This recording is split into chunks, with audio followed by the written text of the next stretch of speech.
Hey everyone, it's Antoinette, your host of W.I.L.L International, Women in Life and Leadership, or My Will, where your will and my will match up with his will. I'm so excited because we are in a brand new series on motherhood. Now listen, if you're not a mother, do not tune out because this is going to be a much needed episode for you as well too. So for all the mothers, mother figures, those who are hoping to be mothers, those who have gone through hard things in motherhood, I want you to stay tuned for this episode. It's going to be a really special guest.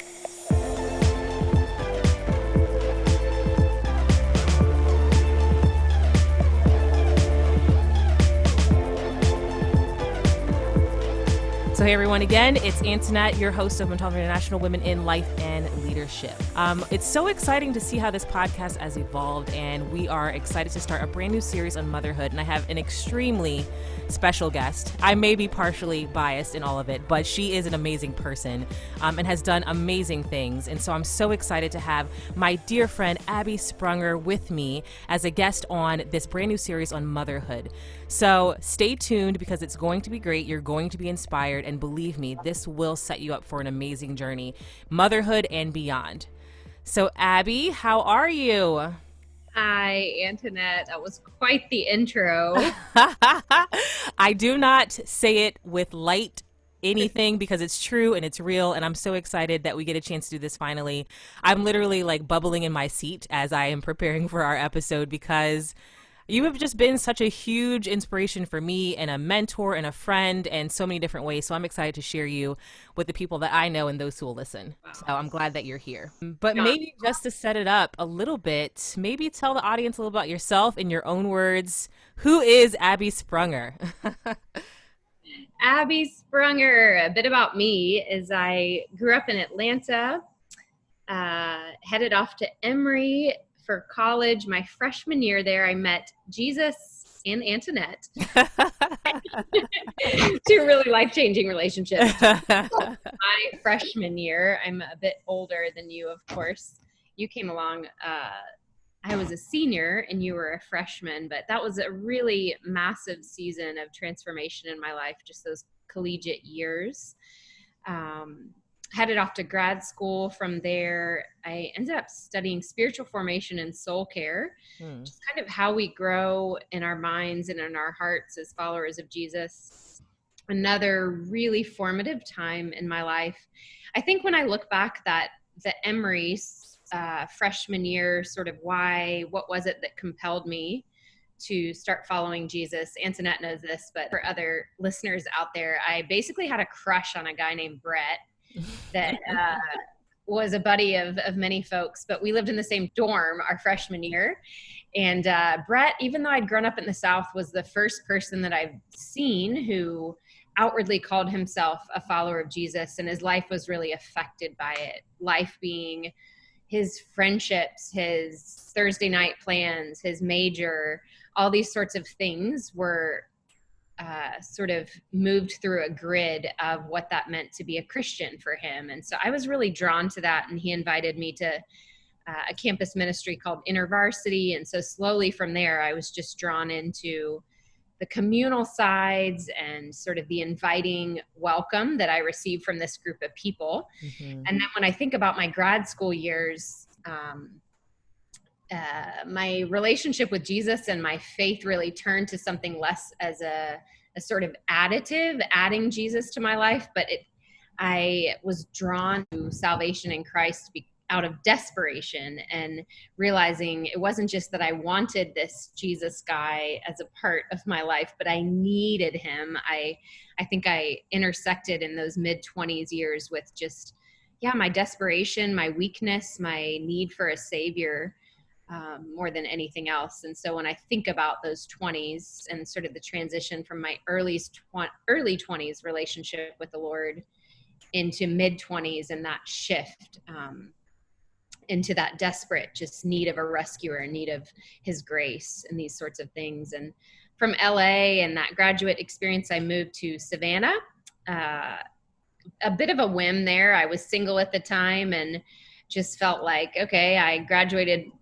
from seminary and have no idea what I'm doing with my life, which to some degree is true today. But just said, Lord, Savannah seems like a neat city with writers. I enjoyed writing at that point. So I just said, let me sort of give it a year there. I didn't want to go back to the big city of Atlanta. I was craving something a bit smaller and a simpler life in many ways. And so Savannah felt like that. And so 6 months into that year that I sort of gave to the Lord, I met Micah, my now husband. We have been married almost 10 years in October. Wow, 10 years. Yeah. So the first 5 were, Antoinette, I remembered you visited that house. It was down 36th Street, kind of inner city Savannah. And so we really savored those years of learning a lot about racial questions and interaction. What does it mean to love your neighbor well in the most simple of senses? And so we were there for 5 years, and then now we're sort of in the opposite, both huge parts of my heart, but opposite, what would you call it? Style or just context for living. We run a retreat center out on 30 acres with few neighbors nearby. And so just really interesting sides of the Father God and the Creator God that we've gotten to learn about. So yeah, 3 kids, 2 biological, 1 adopted from India. We might talk about that a bit more later. And then as of last week, yes, as Antoinette said, I still feel very bizarre saying these words out loud, but I am homeschooling. Oh, yes. And I released a children's book, which is a new thing for me. I've written some adult works before, but to be in this children's realm is new territory. It's been a lot of fun. Oh man, I loved every bit. It was just like watching a movie kind of reel in front of my eyes, you just painting that. And of course, as an amazing author, you just laid it out so nicely. And we will definitely unpack some of those pieces. But I think it's so important how you set it up, because I think, especially when we think about the series and just what that means in terms of identity and purpose and your transitions and where God has had you, I think it's so important to see your progression, right? To see how you started, and even just all the ways that God was very intricate in your life and how that's just basically set you up for where you are now. So, I mean, I'm proud to even be a part of the highlight reel. I'm proud to be a part of everything that has happened in your life. And I mean, it's been such a huge and remarkable impact that you've had on so many different people. And again, I don't say that lightly or just pumping you up, even though I truly believe it myself, but just in the way that you have, like you said, taken this kind of transformative journey and all the pieces in between. And it's now landed in this current season that you're in of motherhood, of homeschooling, of publishing a children's book. I mean, all the amazing things, running a retreat center. Quite honestly, it sounds all very dreamy in my eyes. And I know that everything is not so dreamy all the time, even if you have beautiful moments in it. And especially too, as we think about just our current society and just the circumstances that are happening. And even just as we think about motherhood, right? It's very easy to get caught up in the Instagram, Facebook, social media version of motherhood and all that it entails, but also knowing that even in the dreamy moments, there's so many challenges, right? It's a transformation, even embracing what it means to be a mother, embracing what it means to raise your kids, raise your family in the way that you want them to grow and be members of society that are going to make an impact on those around them. And even just thinking about your journey, prior to being at your retreat center, of just understanding racial reconciliation and how some of those experiences also led to what your life looks like now and how you raise your children now. And we'll definitely get into the story of even talking about your youngest and just everything that comes around that too. So to kind of dive in deeper, definitely tell me, what were some major challenges to the dreamy story in motherhood, in life, in yourself? And I definitely think, just thinking about all of it as it applied to that transition from, hey, Jesus has revealed himself to me and I'm understanding this thing, going from a college crush to really knowing him for yourself intimately to, the progression going into seminary to all the other things in between, landing on, writing and I know you've traveled and everything that comes with what your identity looked like. I don't want to say kind of like pre-motherhood and post-motherhood, but just in that transition from one season to the next. What are some of those big challenges? And you can even throw in, how that has been played out in marriage and life and goals and future and vision. Tell me everything and whatever you feel comfortable with, obviously, but everything that we can hear and learn from.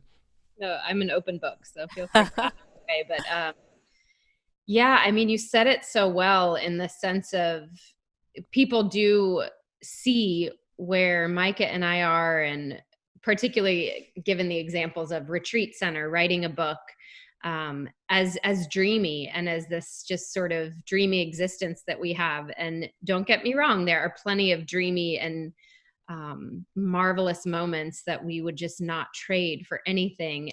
Yet we still live in a fallen world, and I'm a broken human being with sin in my heart, and my husband is as well, and our children is as well. So I think the biggest challenge for me, Antoinette, which in some ways would go back to any season of life, but particularly in light of where I am today as a wife and a mom, is just forgetting whose I am as God's daughter. And it's such a simple forgetting, but it massively affects every moment of my existence. I think even currently sitting here, and you could explain more why this is happening as a nurse, but the last couple weeks have been particularly exciting and just a lot on my nervous system. Even though it's been a lot of excitement, a lot of anticipation, a lot of happy feelings, I woke up this weekend and felt some symptoms coming, but I have shingles. Oh my.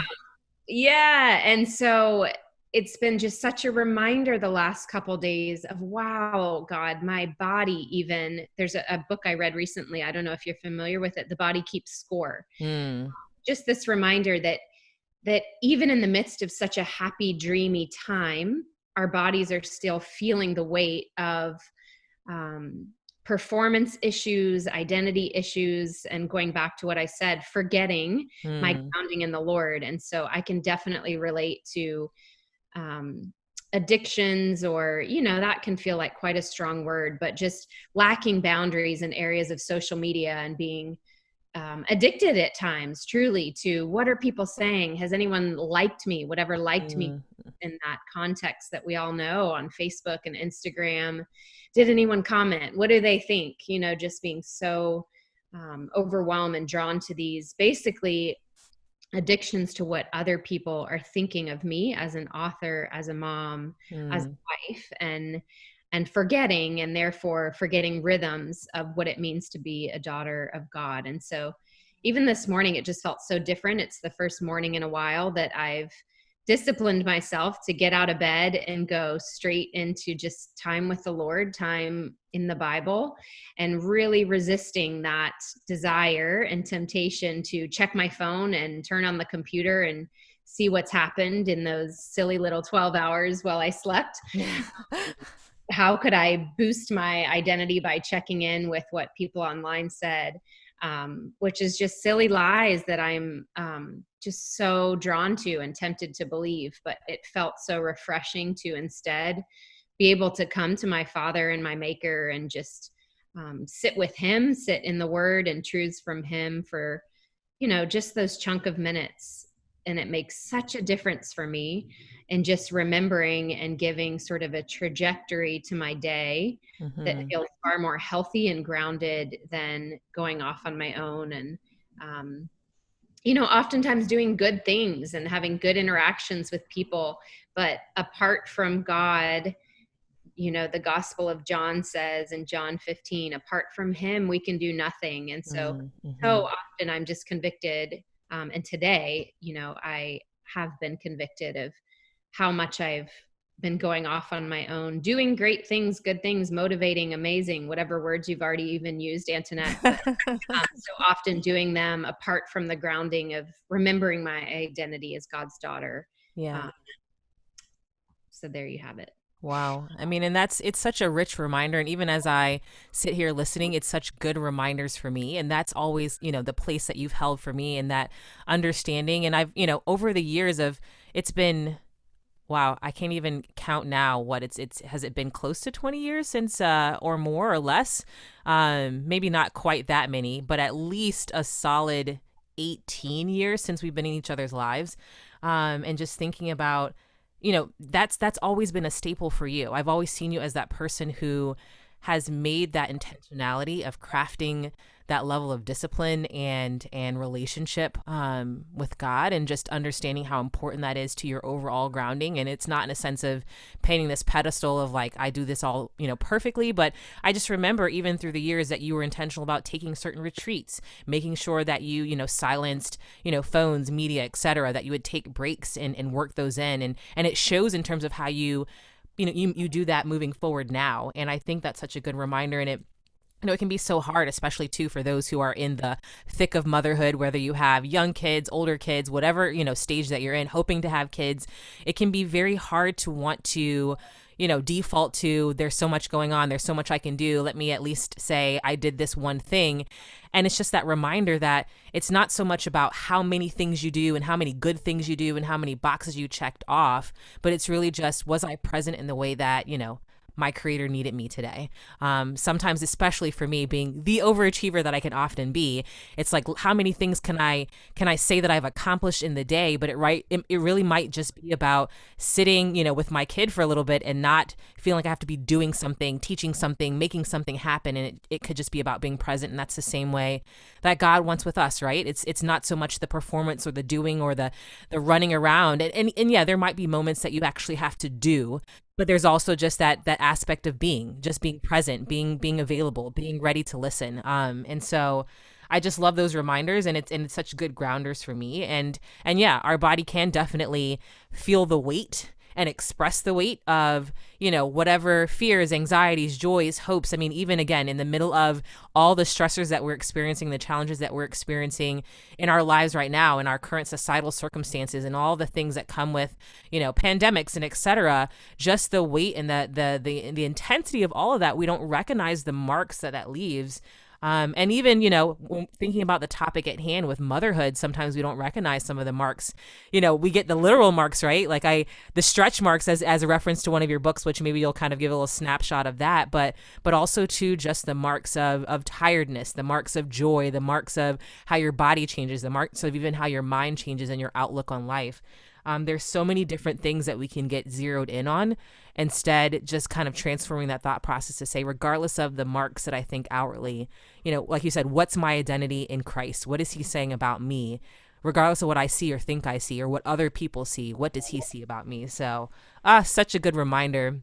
Well, and spiritual disciplines is sort of the term for what I think you were referring to earlier, which is our hope for the retreat center, that people could really come and experience these disciplines, which are ancient in the church and go all the way back to, Jesus and pre-Jesus, of slowing down and just tuning in and creating rhythms to help us listen for God's voice, and anything from fasting to Bible reading to journaling. But, along comes motherhood, and your days are just so unpredictable. Whether it's waking early from a nap time, or a child gets sick, or it's just the chaos, or maybe that's not the best word for it. Just sort of the pace and unpredictability and chaos at times makes it really, really difficult as moms to form rhythms and experience the spiritual disciplines in a way that, for those who are or would call themselves Christians, may have done prior to having children. So that's certainly been a journey for me as well, Antoinette, is, what about those days when I don't have 30 minutes or an hour or 10 minutes to sit and read the Bible? Yeah. But what does it mean to learn this intimate relationship with Christ throughout nursing, or throughout reading a book to, my 4-year-old, or when I'm bored building the same thing 1,200 times?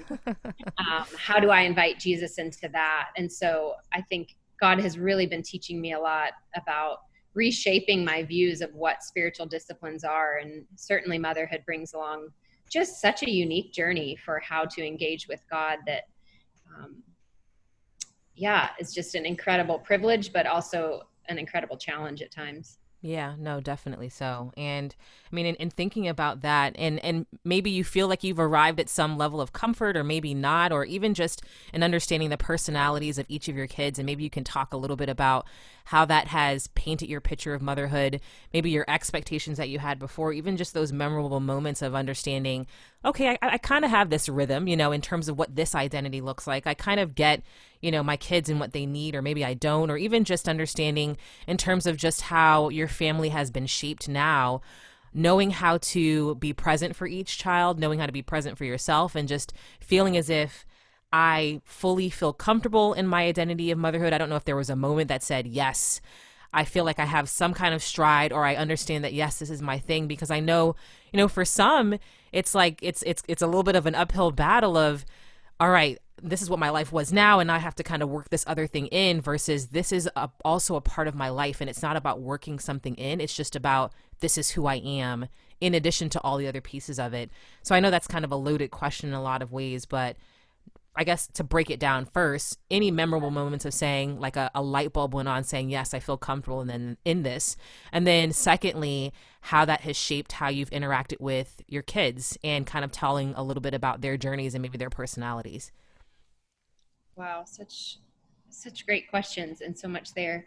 And I think in some ways it'll relate back to conversations we've already had here about just identity and being a daughter of God, because I just feel like that's so formative in my motherhood. But I definitely, when I think of a particular moment, and a unique thing about motherhood for me, I don't know if it's been similar for others of you moms out there, but the speed at which I can go from feeling like I've found a stride to crashing my face into a brick wall and feeling like I'm the most incapable, unknowing woman on the planet. I don't know if I've ever been in a sphere or a role of life where that tandem can happen so quickly, where you feel like, okay, I've got this, and this is a back to that dreamy, amazing idea and ideals of motherhood, to wow, this is the hardest thing I've ever done, and I'm inept at it. So that's taken getting used to, just the sort of wobbliness of moments and hours, and days, I think, can be exhausting in that sense, because it ebbs and flows so quickly. But I think back to, I had a difficult birth experience, and we didn't find out the gender, and I was convinced that she was a boy, and then out comes a baby girl. And so I think there was a bit of shock going on in those first days for me. I didn't feel as attached as I pictured feeling the moment they lay that baby on your chest, and you just hear everyone and their mom say, oh, it's just going to be the happiest moment, and you've never felt so connected and love in your life. And I just didn't feel that way. And so a bit of guilt, or sort of, God, what do I do with these feelings of, oh, wow, I have a daughter now. I thought it was going to be a son. And I think just shock for those first days, and then just the transition of really starting to fall in love with her. This sense of responsibility that I'd never experienced previously in life, and becoming a bit paralyzed, really, by the thought of losing her. Or what if God, now he's given me this daughter, what if he were to take her away? And even worse than that, me being in charge, me being the responsible, what if I was responsible for, whether it's by not nursing her, accidentally dropping her, just all those thoughts that come to you as a mom. What if I was responsible for losing her? And then just hearing that gentle whisper of the Lord, inviting me into this new idea, new reality of, Abbie, ultimately, Eliana, this baby in your arms, this 8 pounds, she's not yours. Ultimately, she's mine. And so really, literally hearing that while I was holding her in my arms, and sort of offering her back to God, if you will, offering this body, this life, this daughter of mine. And so in that heartbreaking moment, experiencing that liberating moment as well of, wow, Lord, you've given her to me, and yet ultimately she's yours. And so that's been a journey for me since, with all 3 of my children, Eliana, and then Eden, and then Aaliyah, of, when I'm really struggling or those fears of motherhood start to paralyze me again for whatever reasons, to remember that invitation from God of offering them back to him, offering that moment back to him, even this week with homeschooling, that ultimately, he is their greatest educator. He is their greatest teacher. And I'm just a conduit. Not just, it's an incredibly privileging role, but the weight and the pressure of their salvation, the pressure of their education is ultimately on the God who made them and shaped their brains and shaped their souls. And so just inviting me into that journey of motherhood versus this weight that can so often weigh us down when we forget that we are daughters of God and that they are, on this journey of becoming sons and daughter of God. So again, it's about that grounding. That seems to be a theme in this conversation, but me being grounded in my identity as God's daughter and then giving them back to their identity as the Lord's before I try and grip so tightly to it and make them mine. Yeah, that makes perfect sense. And it's such a good reminder. And it kind of frees you up from sometimes the pressures, at least in myself, that you can place on yourself of saying, I got to do all these things to make sure, XYZ turns right for them. But just that reminder of, it's the current topic of self-care, right? It's if I'm taking care of myself, if I put the mask on myself first in terms of, when you're on the plane, it says, put your own oxygen source on first before you help the other. But it's so true, especially in motherhood, is that the closer that you are in your identity and wrapped up in your identity with God, the better you can be for your kids to point them back towards who they belong to and ultimately freeze those pressures of, am I enough? Am I doing enough? Did I mess up? Did I permanently damage them in terms of, their outlook on life and this, that, and the other? And even in the ways that we may not get it all quite right, or, we were too busy like telling them to like put stuff away for too long without spending time with them, or whatever comes up. It's just such a good reminder, like you said, that grounding. And I think it's so important, especially in motherhood, because it can be very easy to deny yourself, right? To be extra biblical or spiritual about it, to kind of put yourself on the back burner. And there are those levels of sacrifice in that way, but still in that ultimate understanding of self, as a person, as who you are in God, really is what sets you up for being able to, exist successfully in those long nights, if someone's not sleeping or someone's having, things that they're wrestling with, or whatever the case may be, or even just to give them encouragement as they get older. If things don't go the way they're hoping for them to go, the more that you understand about yourself, the less that you're projecting your own insecurities on them, and ultimately pointing them back to saying, regardless of the situation, you are perfectly and wonderfully made. You're fearfully and wonderfully made, as it says in scriptures.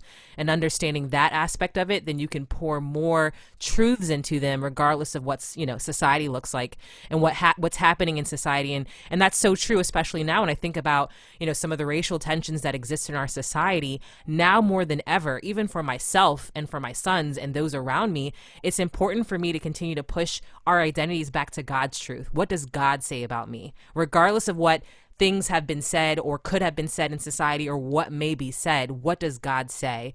And I would love, for you to kind of talk a little bit about Aaliyah a little bit, and just talking about that journey of understanding for her in terms of what are some of the ways that you have been able to pour those reminders into her. And maybe you can tell a little bit of her story so that the audience understands just the magnitude of what it's looked like for your grounding and identity to now set up her grounding and identity as a part of your family and who God has created her to be. Yes, I love that. Wow. And Antoinette, so many great thoughts there. I could not have said that better. But in terms of Aaliyah, yes, we brought her home. It's been 3 years now. Wow. So she's 5. We brought her home just a week shy of her 2nd birthday. So Aaliyah is adopted from India. And that was about a 1.5 year journey of paperwork and fundraising and discernment and prayer. We were with an organization called W.I.L.L, a Christian organization. So Micah and I went over 3 years ago we were there about 2 weeks, just doing a lot of, again, paperwork and signatures and meeting with different lawyers and doctors and so forth in India in order to bring her home. So it's been an incredible journey. She is HIV positive, which we can talk a bit more about regarding the book and how that relates to her. And just, as a snippet, that some of you may hear that word HIV and you think, wow, I haven't heard about that in 10 or 15 years, and it was related to AIDS and death, and it's awful, and that must really affect your family life a lot. But where God has taken HIV and that virus in the first world, at least, is a very, very manageable place, so that Aaliyah, her costs are covered for meds, and we give her medication twice a day. But other than that, she's the healthiest immunity-wise of our three children, which is so intriguing. Maybe because she lived in an orphanage for a year and a half. We're not sure, but she can have a normal lifespan and children of her own someday. So for those of you who may be considering adoption and were scared or are scared off by that idea of adopting an HIV positive child, please, please, please reach out to me, and I'd be glad to talk more. But it's an incredibly manageable special need, is what they call it in adoption circles. In certain countries, India being one, you have to adopt a special needs child. And so HIV would be something on that list. But Micah and I, my husband, would be the first to tell you that it's a very manageable need. So Aaliyah's just been a wonderful gift to our family. So she's the youngest of our three. We run at very tight ages. They're 7, 6, and 5. 15 and 14 months apart. So in some ways, they're more like a little trio of buddies, especially homeschooling. I'm seeing that. But, it's been an interesting journey, Antoinette, with different skin colors in our home. And I remember pretty early on, maybe 6 months to a year after Aaliyah came home, my oldest daughter, Eliana, I distinctly remember we were standing in our guest room, and she was in the closet doing something. And I said, "Come here, beautiful." And she looked at me and didn't move toward me. And I said again, "Come here, beautiful. Did you not hear me?" And it ended up turning into this really just intimate conversation and hard conversation about Eliana recognizing so quickly, even as she must have been 4 then, 4.5, but that since Aaliyah, her younger sister, had come home, Aaliyah started, when we're out in public, oftentimes people will comment on Aaliyah's beauty. They'll say, "Wow, what a beautiful child." And then they look around and realize that we have 2 other children, and they, try and cover up a bit, or, just add to it and comment on Eliana, or recognize, "Oh, you're beautiful too," or, "Oh, there's 3 of you," or something. And Eliana, at 4.5-year-old, she had just started picking up on that and picking up on people calling out Aaliyah's beauty. And so she said, "Mommy, when you said, 'Come here, beautiful,' I assumed that you were talking to Aaliyah." And so that was the first time that word became really a forefront of our home and our conversations, of just starting to delve into what it means to be made in the image of God, no matter what your skin type, and that beauty runs far deeper than a shade of skin or someone's comment when we're in public. And so that's been a really beautiful and difficult at times road to walk with the girls. Aaliyah's not quite as aware of it yet. She's 5 now. And so it hasn't come up as much with her, but with Eliana, there's been hours and hours of really meaningful conversation of what does it mean to be beautiful. And so the heart of the children's book that I just released last week, the words that God gave me that are really the brunt of the message of the book, or if you think of the semantics of that word beautiful spelled out, it spells very clearly, be you to the full. So that is really the again, just heartbeat of the book, is breaking down those words. What does it mean to be? And what does it mean then to be you? Who is you as a uniquely imaged human made in the image of God? and then to the full. And so it's been such a personal message for our family to walk through with daughters of different skin type. And so it's a very personal book in that light. And now I feel like I've swayed far from your original question, Antoinette, but No, it's great. It's good. I love it. With the girls, and I'm sure we have a road ahead of us, just in different stages and ages of life as they experience their own beauty and our beauty as women differently. But I have loved so much delving into this conversation of beauty. And even though it's a children's book I've released, some of the most meaningful conversations I've had are with women. And you referenced that earlier, Antoinette, but just what does it mean for me as a mom to feel my beauty, or to wrestle with God in not feeling beautiful myself and yet wanting to speak beauty into my daughter? Mm-hmm. How do I engage those conversations and wrestle through that? And so I'm thrilled just to interact with women on these hard conversations of delving into beauty in our 20s and 30s and 50s and 70s, realizing that it's never too late to open up this road of exploration with God of what it means to be, and to be you or me, and then to the full. What does it mean to live into God's fullness as his daughters? Wow.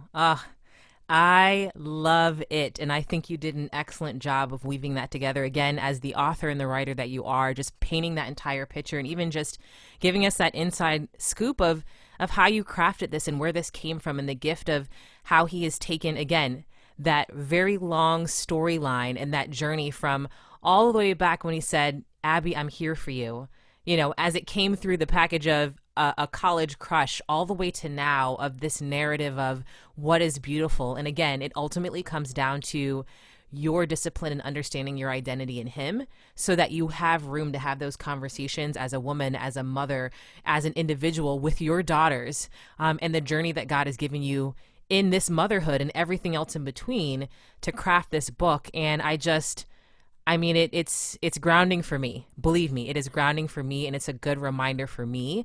And I thank God that you have so eloquently put it in a way that is such a good reminder. And I know it's going to be something that we will have to continually revisit. So, whether you're anticipating being a mother or just a woman in general, and I think your children's book is for everyone. It's such a good resource and reminder. And so, in thinking of just the last couple of minutes that we have, maybe you can talk a little bit about, some of the books that you've written, the highlight of what is beautiful, how people can find it, how people can find you, and just, a little bit of that. I want you to promote it. I want people to know how they can get their hands on it, and just understanding this journey, especially now more than ever, of what is beautiful. Yeah. Thank you, Antoinette. You mentioned it earlier, but Stretch Marks I Wasn't Expecting was my previous book. And I would say that's sort of the adult version. If you want a short 17-liner, you'll want What is Beautiful. If you want a 200-pager, then you'll want Stretch Marks I Wasn't Expecting. But I really feel like in so many ways, this will be my 5th book, actually, my first children's. But Wow. What is Beautiful feels just in some ways like a summary. It feels just a capstone of sorts of just the writing that I've had a chance to do. It is, like I said, only 17 lines, but I was joking with a group of women I was sharing it with this past weekend and saying there's about 70 hours of therapy and journaling and just self-care work that goes into each of those lines. And so it's a simple book, but I think it's a profound message, like you said, Antoinette, that all of us at every age and stage will be exploring to some degree. So yeah, you can get it multiple places. parentcue is the publisher, so they're offering it. Good old Amazon has it. Hearts and Minds bookstore is just a lovely little local spot up in Pennsylvania that they're offering it as well. And something I was able to share with Antoinette that I'm really passionate about with this book, and I referenced it a bit earlier in light of Aaliyah's HIV, is that I'll personally be giving $1 of every book sale toward it's called the Global Fund. It's REDS. If you think of that, a lot of people know RED capital letters. It's on some different brands. I don't know what comes to mind, Nike, these bigger brands.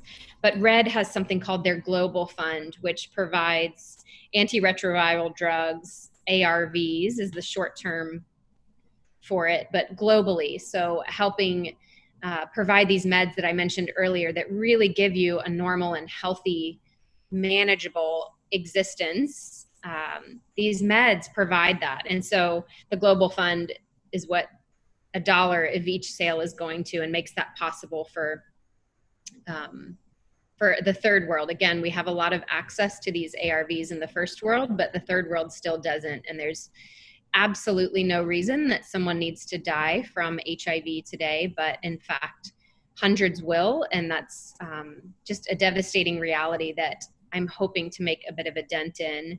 And something that's referenced twice in the book as well is WILL, which is sort of a sister of Red. It's the more legislative, political branch of changing laws. And in these conversations of global AIDS recognition, TB, malaria, how do we change things from a governmental standpoint? So WILL is the name of that, capital ONE, similar to Red.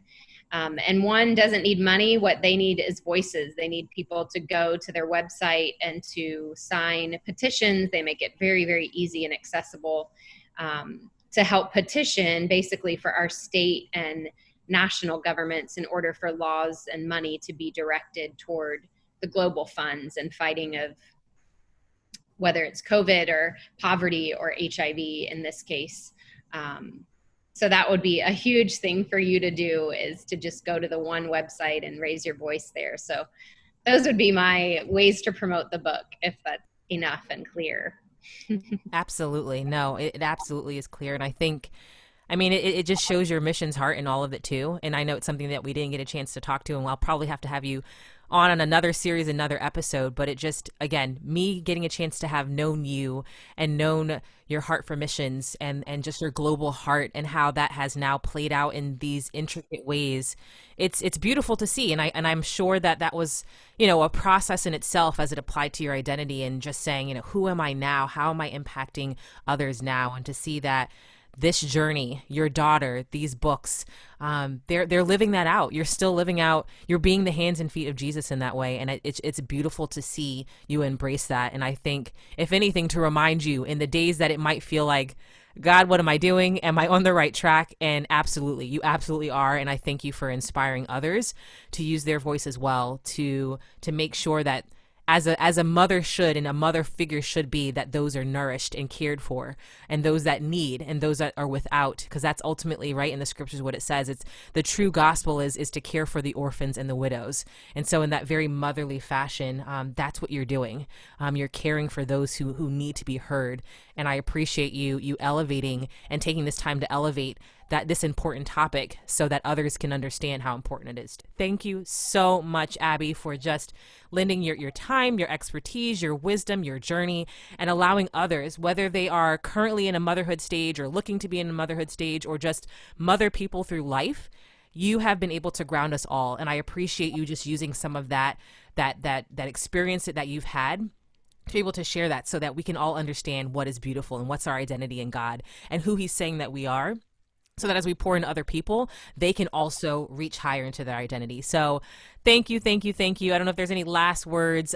What's your Instagram handle? And we'll put these in the show notes as well, just so people can follow along and make sure that they get a chance to know you. But where can they find you? What's the easiest social media handle that you operate on? Oh, and my last word too is amen. I just adore you, sister, and it's a huge honor to be on here. But my Instagram handle is @WesleyGardensLife. Awesome. And if you're a Facebook person, Abbie Sprunger, you can find me there. So I'd love to hear from any of you or dialogue more if something touched you from today's podcast. Absolutely. So you definitely want to check her out. Again, we'll have all of that information in the show notes. Make sure that you replay this. But once again, this is Abbie Sprunger joining me on another episode of My Will, which is Montalvo International Women in Life and Leadership. And this series is on motherhood, but really it's really on identity and beauty and everything else that God is really saying about us. And so we thank you so much for just being able to share, again, your voice and expertise. Definitely head to some of those websites that she mentioned, the Global Fund, One, Red, all of those different kinds of things. Make sure that you're reaching out to that just so that you can understand how you can make an impact too. And check out her book, What is Beautiful. You definitely want to make sure that you pick that up for, a loved one, a friend, for yourself, for your kids, for those who are journeying into the homeschool. Add it to your reading list, whatever you want to do. But we appreciate her just sharing how her will has been able to match up with God's will so that we can ultimately live out the vision and the mission that he has for us. So thank you, Abbie. Thanks all for tuning in, and definitely stay tuned for another episode. We look forward to spending time with you. Take care, be well, and stay beautiful.